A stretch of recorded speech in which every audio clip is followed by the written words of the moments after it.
Il est temps de voyager, de s'évader avec Guylaine de Prévoisin. Aujourd'hui, Guylaine, eh bien, on va voyager à travers les musiques du monde. C'est le thème de notre semaine. Exactement, Sonia, et notre globe-trotteuse du jour a été chargée de production dans le monde de la musique, dans le monde des musiques du monde, un métier qu'elle a exercé pendant 5 ans et qui lui a encore plus donné le goût du voyage hors des sentiers battus. Elle l'a depuis toute jeune. Elle avait moins de 4 ans quand ses parents ont aménagé un van et sont partis depuis Paris jusqu'en Scandinavie. Elle a toujours fait du camping sauvage, elle n'a jamais été dans les clubs de vacances.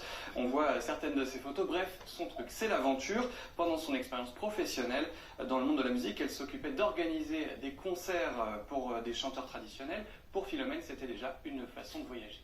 Les premiers voyages que j'ai faits, c'était finalement sans quitter la France ou l'Europe. Tout simplement en côtoyant des artistes qui avaient des cultures tellement éloignées de la mienne, que ce soit le langage, les coutumes, voilà, la façon de vivre, que c'était pour moi déjà un grand bouleversement et ça m'a vraiment donné envie de partir à la découverte de leur pays pour prolonger l'expérience et me retrouver vraiment totalement étrangère dans un milieu dans lequel j'avais tout à découvrir. On l'a compris, Philomène aime voyager au plus près de la nature de manière authentique. Parmi les destinations qui la faisaient rêver, les forêts de pierre de Madagascar, les steppes de Mongolie ou encore les montagnes bulgares ou encore le KwaZulu en Afrique du Sud, l'Afrique du Sud, où elle s'est lancée dans un véritable jeu de piste pour retrouver un certain Victor et son groupe de Zoulou nommé Colenso Abafana Benko Kelo, un groupe dont elle avait organisé la tournée en France. Des retrouvailles en images que je vous propose de regarder.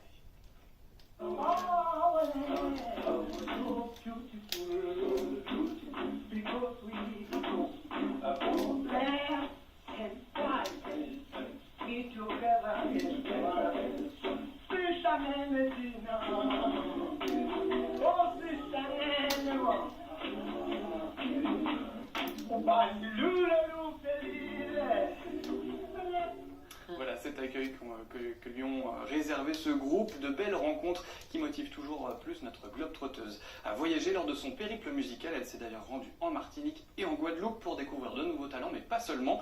Elle s'est d'ailleurs approchée d'un artiste connu dans le monde du ragamuffin, aujourd'hui qu'on appelle le raga dancehall. Il s'agit de Daddy Yod, que Philomène a pu suivre dans son travail.